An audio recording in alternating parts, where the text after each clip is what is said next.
Hi, this is Rajesh Sharma.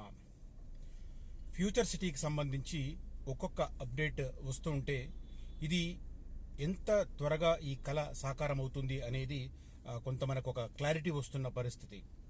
చాలామంది ఇప్పటికి కూడా ఎవ్రీ వీక్ 1-2 అప్డేట్స్ వస్తున్నా కూడా ఇప్పటికీ కొంతమంది అసలు ఫ్యూచర్ సిటీ వస్తుందా అన్న మీమాంసల నుంచి, ఆ సందిగ్ధం నుంచి, ఆ సందేహం నుంచి బయటపడలేకపోతున్నారు. అఫ్ కోర్స్ గవర్నమెంట్ మారితే ఏం జరుగుతుంది అనేది కొంతమంది వదంతులు పుట్టిస్తుంటారు. రేపొద్దున రేవంత్ రెడ్డి గారు 5 ఏళ్లు పరిపాలన పూర్తి చేసుకుంటారా, లేకపోతే మధ్యలో రెండో కృష్ణుడు లాంటి వాళ్ళు ఎవరైనా వస్తారా? ఇలాంటి సందేహాలు చాలా చాలా ఉంటాయి. ఎందుకంటే మిడిమిడి జ్ఞానంతో కొంతమంది చేస్తున్న ప్రచారం, పుకార్లు, వాటి ఆధారంగా చాలామంది డిసైడ్ అవుతుంటారు. కానీ నిజానికి కొంత లాజికల్ థింకింగ్ ఉన్నవారు ఖచ్చితంగా ఆ కన్ఫ్యూజన్ నుంచి ఈజీగా బయటపడతారు. నేను ఆ క్లారిటీ ఇచ్చే ప్రయత్నం చేస్తాను ఈ వీడియోలో. At the same time future సిటీకి సంబంధించి ముఖ్యమంత్రి రేవంత్ రెడ్డి మాస్టర్ ప్లాన్ ఎలా ఉంది, ఒక్కొక్క పథకాన్ని, ఒక్కొక్క ప్రాజెక్టును ఎలా ఆయన పట్టాలెక్కిస్తున్నారు, ఆయన పదవి కాలంలో ఇది పూర్తవుతుందా, ఎంతవరకు పూర్తవుతుంది, ఇట్లాంటి అంశాలను నేను వివరించే ప్రయత్నం చేస్తాను. జూన్ నుంచి సమగ్ర కార్యాచరణ ఇంప్లిమెంటేషన్ ప్రారంభం కాబోతుంది. దానికి బీజాలు మొన్న మార్చ్ ఏప్రిల్ నెలలో బలంగా పడ్డాయి.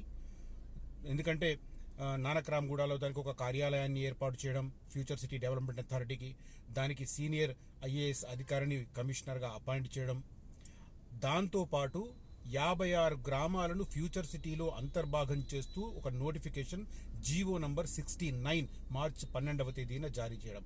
ఇవన్నీ కాంక్రీట్ స్టెప్స్.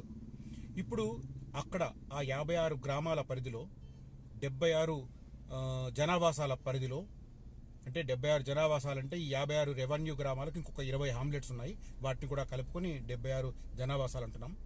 సో ఈ నేపథ్యంలో అక్కడ కొత్తగా రాబోతున్న లేఅవుట్లు కావచ్చు, కొత్తగా నిర్మాణం కాబోతున్న కన్స్ట్రక్షన్ యాక్టివిటీస్ కావచ్చు, వాటికి సంబంధించి పూర్తి స్థాయి, ఇంకా ప్రధానంగా చెప్పాలంటే మౌలిక వసతులు, రోడ్లు, పార్కులు లాంటి మౌలిక వసతుల ఏర్పాటు, వాటికి సంబంధించిన డిజైన్ అండ్ ఇంప్లిమెంటేషన్ పూర్తిగా ఫ్యూచర్ సిటీ డెవలప్మెంట్ అథారిటీ చేయబోతుంది. దానికి సంబంధించి ఇప్పుడు జూన్లో దానికి సంబంధించిన ప్రణాళిక స్టార్ట్ అవుతుంది. స్టెప్ బై స్టెప్ అక్కడ కార్యక్రమాలు ఏర్పాటు కాబోతున్నాయి. అసలు ఏం జరగబోతుంది అనేది నేను వివరించే ప్రయత్నం చేస్తాను. బట్ వివరించే ఈ క్రమంలో నేను ఈ మధ్య వీడియోలో మళ్ళీ నేను అప్పీల్ చేయడం తగ్గించాను, బట్ ఈ వీడియోలో చేస్తున్నాను. ఫ్యూచర్ సిటీని మీరు క్లియర్ కట్గా గెస్ వేయండి. 56 గ్రామాల్లో ఎక్కడో మూలనున్నది కూడా ఇది ఫ్యూచర్ సిటీలో భాగమేనే ఆ గ్రామం పేరు చెప్తే చాలు కొంతమంది నమ్మి వెళ్ళిపోతున్నారు. కొంతమంది ప్రధానంగా కోర్ ఏరియా చూసి కూడా మళ్ళీ డౌట్ పడి వెళ్ళిపోతున్నారు. అట్లాంటి వ్యక్తులు ఉన్నారు, ఇట్లాంటి వ్యక్తులు ఉన్నారు. నేను ఒకటే చెప్పదలుచుకున్నాను, 56 గ్రామాల పరిధిలో ఓవర్ నైట్ డెవలప్మెంట్ రాదు, ఇది కన్ఫర్మ్. ఫస్ట్ ప్రభుత్వం చేతిలో ఉన్న 14,000 ఎకరాలలో డెవలప్మెంట్ వస్తుంది. అది ప్రస్తుత రేవంత్ రెడ్డి గారి కాల పరిమితిలో పూర్తవుతుంది. ఎందుకంటే ప్రభుత్వం చేతిలో 14,000 ఎకరాలు ఉంది. సేమ్ టైం ఈ మొత్తం ఏరియాకు సరిపడా విద్యుత్తు, నిరంతరాయంగా విద్యుత్తు సరఫరా చేసే power grid, central government operate చేస్తున్న పవర్ గ్రిడ్ ఉంది. విద్యుత్తు, భూమి అందుబాటులో ఉన్నప్పుడు, ప్రభుత్వం చేతిలో ఉన్నప్పుడు ఇంకా జాప్యం దేనికి? అక్కడ 600 ఎకరాలలో జరుగుతున్న టౌన్షిప్ డెవలప్మెంట్ చూస్తేనే మనకు మైండ్ బ్లోయింగ్గా ఉంటుంది. చాలా మంది ఓపెన్ ప్లేస్ దాంతో ఏమొస్తుంది, అక్కడున్న రైతులకే కదా ఇచ్చేది అని మాట్లాడుతున్నారు. ఇది ఇప్పుడు మాదాపూర్, కొండాపూర్ లాంటి ప్లేసుల్లో స్థానికులు ఏ మేరకు లాభపడ్డారని ఇది అంచనా వేయగలిగిన మెదళ్లకు ఇది పెద్ద ప్రశ్న కాదు, ఈజీగా గెస్ చేయగలరు. మాదాపూర్, కొండాపూర్లో అక్కడ స్థానికంగా ఉన్న 50 గజాలు 60 గజాల్లో ఉన్న ఇళ్ల వారు కూడా ఇవాళ కోటీశ్వర్లు అయిపోయారు. ఎలా సాధ్యమైంది? ఇది గెస్ చేయలేరు చాలా మంది. సో ఇది నేను క్లియర్ కట్గా చెప్పదలుచుకున్నాను. ఫ్యూచర్ సిటీకి సంబంధించి ఫస్ట్ ఫేజ్లో రాబోతున్న గ్రామాల పరిధిలో ప్రస్తుతం ఇన్వెస్ట్ చేయండి. ఆ గ్రామాల పరిధిలో భూములు, లేఅవుట్లు అయిపోయిన తర్వాత అప్పుడు సెకండ్ ఫేజ్లో ఇంకొక 16,000 ఎకరాలు ప్రభుత్వం భూ సేకరణ చేయబోతోంది, ల్యాండ్ పూలింగ్ చేయబోతుంది. ఆ ఏరియాలో సెకండ్ ప్రియారిటీ ఇవ్వండి. ఆ తర్వాత థర్డ్ ప్రియారిటీ మారుమూల ఉన్న గ్రామాలు, అంటే దూరంగా ఉన్న ఫ్యూచర్ సిటీ కోర్ ఏరియాకు దూరంగా ఉన్న గ్రామాలు. నాగార్జున సాగర్లో ఆగపల్లి కావచ్చు, లేదా ఇంకా ముందుకెళ్తే మాల్ వైపు ఉన్న కొత్తపల్లి అటువైపు కావచ్చు, ఆ తర్వాత ఇటు శ్రీశైలం హైవేలో మొహబ్బత్ నగర్ కావచ్చు లాస్ట్ ప్లేస్, అటు కడతాలు దాటిన తర్వాత కరకల్పహాడు వైపు కావచ్చు. ఇవి ఓవర్ ద పీరియడ్ డెవలప్ అయ్యే ప్లేసెస్. ఇప్పుడే కాదు, 10-15 ఏళ్లు పట్టొచ్చు కాలం. నేను చాలా క్లారిటీతో చెప్తున్నాను. ఫ్యూచర్ సిటీ ఓవర్ నైట్ కాదు, it will definitely take 15 years time.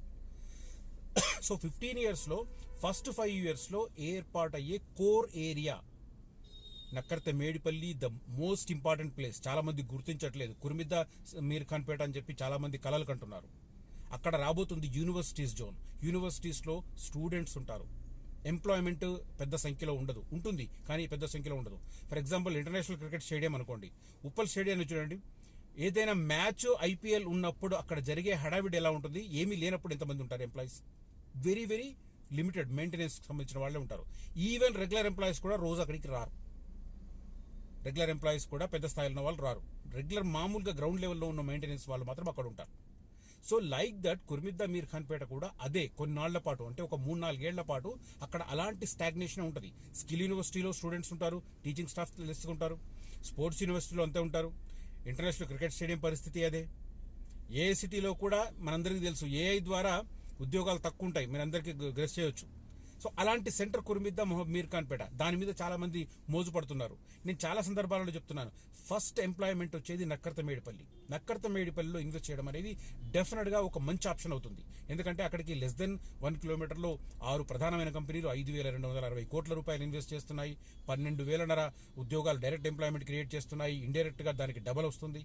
So first employment వచ్చే ప్లేస్ కాబట్టి అక్కడ ఎక్కువ ఫాస్ట్గా డెవలప్మెంట్కు ఛాన్స్ ఉంటుంది. ప్యారలల్ ఉపాధి పెరుగుతుంది. కాబట్టి ఇది గెస్ట్ చేసిన వాళ్ళు నక్కర్త మేడిపల్లి దానికి దగ్గరలో ఉన్న వెంచర్లో ఇన్వెస్ట్ చేయడం అనేది పర్ఫెక్ట్.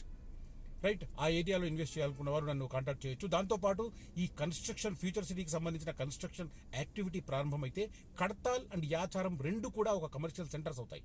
వాటికి దగ్గరలో కూడా ఇన్వెస్ట్ చేయడం అనేది మంచి తెలివైన నిర్ణయం అవుతుంది. సో కనిపిస్తున్న నెంబర్లో కాంటాక్ట్ చేయండి. ఆ ఏరియాలో మీకు లీగల్ పరంగా పర్ఫెక్ట్గా ఉన్నవి, అప్రూవల్స్ పరంగా పర్ఫెక్ట్గా ఉన్నవి మాత్రమే నేను సజెస్ట్ చేస్తాను.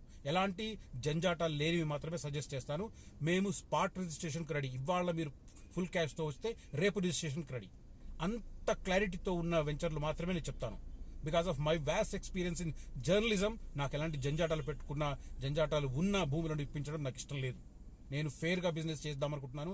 ఫేర్గా లైఫ్ లాంగ్ రియల్ ఎస్టేట్లో ఉందాం అనుకుంటున్నాను. కాబట్టి చాలా ఫేర్గా నేను క్లియర్ కట్గా యూట్యూబ్ ద్వారా చెప్తున్నాను. ఒక బ్రాండ్ ఇమేజ్ క్రియేట్ చేసుకుంటున్నాను. కాబట్టి నా ఇమేజ్కి దెబ్బ కలగకుండా పర్ఫెక్ట్ ఉన్నవి లేఅవుట్లు మాత్రమే చెప్తాను నేను. రైట్, కనిపిస్తున్న నెంబర్లో నన్ను కాంటాక్ట్ చేయండి. ఇక ఫ్యూచర్ సిటీకి సంబంధించి లేటెస్ట్గా వచ్చిన అప్డేట్స్ నేను చెప్పే ప్రయత్నం చేస్తాను. ఒకటి, FCDA కార్యాచరణ జూన్ నుంచి ప్రారంభమవుతుంది. ఇది హైలైట్ పాయింట్. దీంతో పాటు భారీగా పెట్టుబడులను ఆకర్షించడానికి ఒక ప్రత్యేకమైన ప్రణాళికను ముఖ్యమంత్రి రేవంత్ రెడ్డి ఆధ్వర్యంలోని ఒక బృందం ప్రిపేర్ చేస్తుంది. దానికి సంబంధించిన డీటెయిల్స్ కూడా మనకు మోస్ట్ ప్రాబబ్లీ జూన్ 2వ తేదీన తెలంగాణ రాష్ట్ర ఆవిర్భావ దినోత్సవం రోజున వెల్లడించే సంకేతాలు కనిపిస్తున్నాయి.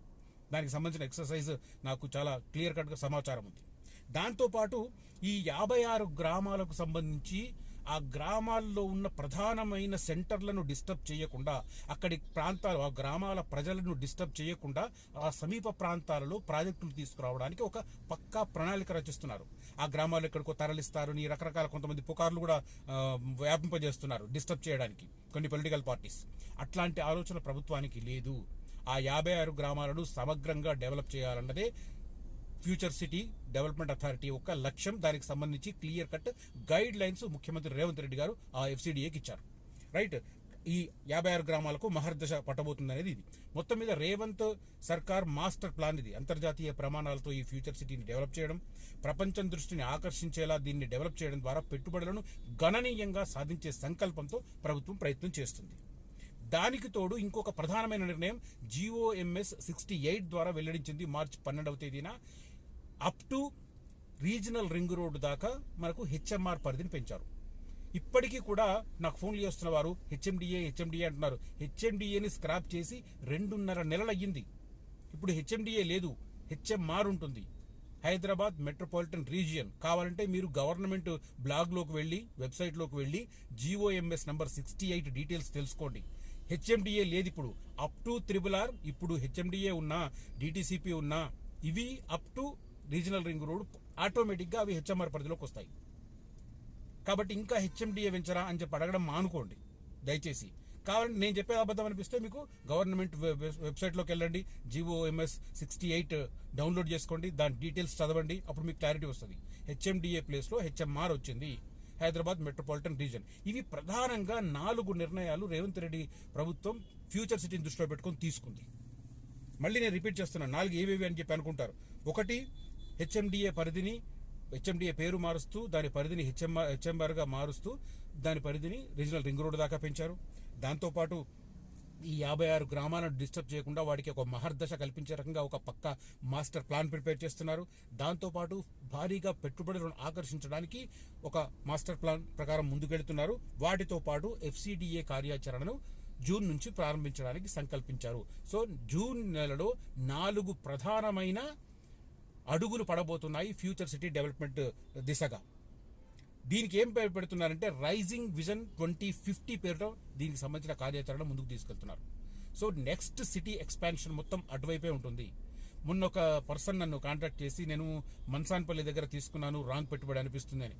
బ్రదర్, అసలు ఫీల్ అవ్వద్దు. అక్కడ మన్సాన్పల్లి అనేది మీకు పెద్ద గోల్కొండ ఎగ్జిట్కు, ఇటు తుకుగూడ ఎగ్జిట్కు చాలా దగ్గరున్న ప్లేస్, మంచి ఫ్యూచర్ ఉన్న ప్లేస్. ఇమీడియట్గా గత కొన్ని నెలలుగా, ఒక 2-3 ఏళ్లుగా ఈ ఎలక్షన్ కారణంగా కొంత స్తబ్దంగా కనిపిస్తుంది కాబట్టి మీరు రకంగా ఫీల్ అవుతున్నట్టున్నారు. ఏమీ పర్వాలేదు. ఆల్రెడీ మీరు ఏదైతే ధరకుతో కొన్నారో దానికి 4 రెట్లు ధర పెరిగింది అక్కడ, 4-5 రెట్లు. కాబట్టి మీరు ఫీల్ అవ్వాల్సిన పనే లేదు. అసలు రాంగ్ సెలక్షన్ అనుకోవడానికి ఆస్కారమే లేదు. నేను ఇది మీకు ఫోన్లో కూడా కన్విన్స్ చేశాను. ఈ వీడియో ద్వారా కూడా మీకు ఆ మాట చెప్పే ప్రయత్నం చేస్తున్నాను. సో ఈ 4 కార్యక్రమాలను టేకప్ చేయాలని చేసింది. మొత్తం మీద ప్రభుత్వం అయితే ప్రధానంగా సిద్ధమవుతుంది. దానికి సంబంధించిన రైజింగ్ విజన్ 2050 పేరిట ఫ్యూచర్ సిటీకి సంబంధించి డెవలప్మెంటల్ యాక్టివిటీస్ పర్ఫెక్ట్గా చేయబోతున్నారు. ముఖ్యమంత్రి మాస్టర్ ప్లాన్ కూడా జూన్ నుంచి ఇంప్లిమెంటేషన్కి వస్తుంది. 4 విభాగాలుగా నేను ఇందాక ఎక్స్ప్లెయిన్ చేశాను. ఆ రకంగా ఫ్యూచర్ సిటీ ముందుకు వెళ్ళబోతోంది. రైట్, ఈ సమాచారం, ఈ వీడియో మీకు నచ్చితే ఈ వీడియోను నలుగురితో పంచుకోండి, నన్ను ఎంకరేజ్ చేయండి. దాంతోపాటు నా ఈ రియాలిటీ న్యూస్ను ఇంకా ఎవరైనా సబ్స్క్రైబ్ చేయకపోతే దయచేసి సబ్స్క్రైబ్ చేయండి. నా వీడియోల సమాచారం ఎప్పటికప్పుడు తెలుసుకునేందుకు బెల్ ఐకాన్ ఎప్పుడు ఆన్లో ఉంచండి. అదే రకంగా ఫ్యూచర్ సిటీలో ఇన్వెస్ట్ చేయాలనుకున్న వారు, మహేశ్వరం ఏరియాలో ఇన్వెస్ట్ చేయాలనుకున్న వారు నన్ను కాంటాక్ట్ చేయండి. శ్రీశైలం హైవే మీద రకరకాల వెంచర్లు ఉన్నాయి, నాగార్జున సాగర్ హైవే మీద ఉన్నాయి, ఫ్యూచర్ సిటీలో ఉన్నాయి, మహేశ్వరం దగ్గర HMDA వెంచర్ ఉంది.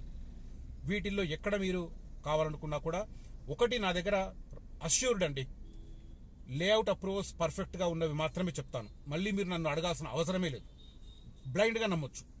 రెండోది, లీగల్ పరంగా ఎలాంటి జంజాటాలు లేనివి, స్పాట్ రిజిస్ట్రేషన్కి అవకాశం ఉన్నవి మాత్రమే చెప్తాను. ఈ విషయంలో కూడా మీరు రెండో అనుమానానికి తావివ్వకుండా ముందుకు వెళ్ళొచ్చు. దానికి తోడు ఎక్కడ ప్రభుత్వ ప్రాజెక్టులు వస్తున్నాయో అవి మాత్రమే సజెస్ట్ చేస్తాను. ఇప్పుడు మీరు చూడండి, ఫ్యూచర్ సిటీలో నేను నక్కర్తమేడిపల్లి ఎందుకు చెప్తాను అంటే, నక్కర్తమేడిపల్లి దగ్గర నాకు 3-4 వెంచర్లు ఉన్నాయని కాదు. బట్ నేను నా లాజిక్ మీకు కన్విన్స్ అవుతారా లేదు చూడండి. యూనివర్సిటీస్ కానీ, స్టేడియంస్ కానీ, ఏఎస్డి కానీ, ఇవి లెస్ ఉద్యోగాలు ఉంటాయి, తక్కువ ఉద్యోగాలు ఉంటాయి. తక్కువ ఉద్యోగాలు ఉన్న చోట ప్యారలల్ డెవలప్మెంట్ అవ్వడం అనేది చాలా తక్కువ. దానికి ఉదాహరణ నేను ఉప్పల్ స్టేడియమే చెప్తాను. ఉప్పల్ స్టేడియం మ్యాచ్ ఉన్నప్పుడు ఆ సరౌండింగ్లో బిజినెస్ ఎలా ఉంటుంది, యాక్టివిటీ. మ్యాచ్ లేనప్పుడు అసలు ఉప్పల్ స్టేడియం వైపు వెళ్ళేవారు కూడా ఉండరు. ఆ రోడ్డు ఉంటుంది కదా, రామంతపూర్ రోడ్డుకు ఉప్పల్ మన ఈ రోడ్డుకు కలిపేది, ఇన్నర్ రింగ్ రోడ్డుకు, అసలు ఆ రోడ్డు మీద ఒక వెహికల్ ఉండదు ఒక్కోసారి. నేను రోజు రెగ్యులర్గా తిరుగుతుంటాను. సో అలాంటి పరిస్థితి. కాబట్టి ఉద్యోగాలు ఎక్కువ వచ్చే ప్లేస్ నక్కర్తమేడిపల్లి సరౌండింగ్ ఏరియా. కాబట్టి ముందు ఇన్వెస్ట్మెంట్ అక్కడ చేయడం, ఆ తర్వాత ఇన్వెస్ట్మెంట్ ఇతరత్ర చోట్ల చేయడం అనేది మంచి నిర్ణయం అవుతుంది. సో ఈ లాజిక్ మీకు అప్లికేబుల్ అని అనుకుంటున్నాను, అర్థమవుతుంది అనుకుంటున్నాను. Thank you for watching this video. Signing off Rajesh Sharma.